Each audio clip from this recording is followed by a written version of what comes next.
Poor people eating trash is a major issue in the Filipino capital Manila because hundreds of thousands of Filipinos there eat garbage on a daily basis. It's gotten to a point where there is a whole supply chain formed around this nasty practice, which we'll look at in detail later, but first, how can someone become a trash connoisseur? So, in Manila there is a district called Tondo with about 650,000 citizens, and according to this article, all of them are getting more and more accustomed to eating dishes called pakpak in Filipino, which are prepared from garbage. And since they tend to be prepared by somewhat skilled cooks, women, men, children and elders alike seem to enjoy eating it, even though they know where it comes from. Obviously, the main reason that drives people to consume trash is extreme poverty. And as per usual, even in the Philippines, garbage from the street tends to be cheaper than fresh food from the market.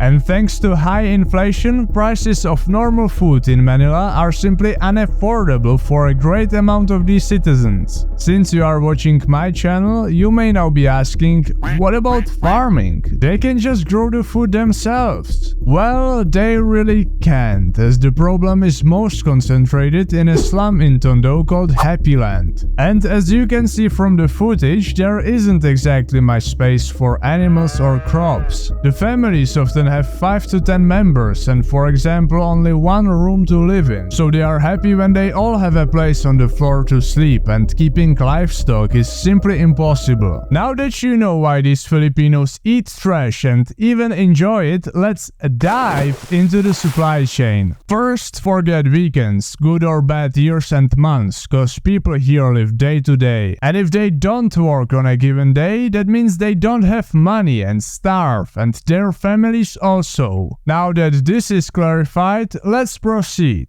The backpack supply chain has 5 steps. First, more affluent locals go to KFC, Jollibee or McDonald's and, for example, leave some meat on the chicken bone. The restaurant then takes all the garbage or kitchen waste and disposes of it. Usually, they place the trash bags outside of the restaurant around midnight or take them to a set location, where scavengers will gather early in the morning, sometimes even 3 a.m, to take the garbage home. Once the bag is secured, they sift through it and separate the edible meat from the other stuff and package it for resale. Some also go through the rest of the garbage, as everything from the plastic cutlery to the carton boxes from the chicken wings can be sold to a recycling plant. Once everything is nicely sorted, vendors and restaurateurs come to the scavengers to get today's batch of pakpak. This usually happens from 5 to 7 a.m. After that, preparation starts. The cooks must, or at least should, wash the scraps thoroughly to get rid of any pieces of rice or plastic stuck to them. Also, I've heard rumors that some scavengers spray the meat with insecticides, I guess, to prevent the growth of maggots. So a good wash is appreciated. Once the pakpak is cleansed, it's time for some generous seasoning. You really wanna beat the by now pungent smell of the meat. And then some wok action. Food is served and a portion usually goes for about 10 to 50 Philippine pesos, or about 18 to 90 cents. Now, what's interesting is that the food stalls actually cook traditional Filipino recipes, but with the garbage meat. Most often you can come by adobo pakpak, with adobo being the national dish, mechado or caldereta pakpak both being rich in vegetables, with the cheap version of the red sauce usually made from ketchup, at least from what I've seen. And another popular one is double stir-fried chicken or refried chicken. Most Filipinos eat all of these with rice, and as already said, they quite like it. How often do you eat pakpak? Every day. Masarap ito. Sarap, basically, it's delicious. What do you think about pugpug? Delicious. Delicious? How often do you eat this? Every day. Every day, really? What do you like about the pugpug? It's affordable. Jollibee or McDo? So, alam mo, kasi sobrang sarap eh.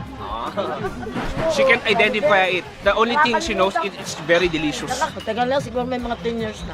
She's been eating pagpag for 10 years. But right now, currently, every day, she eats pagpag. What do you enjoy about eating pakpak? Kumbaga sa ibang luto, dito. Basically, she said that it's just a complete meal compared to other dishes here in Tondo.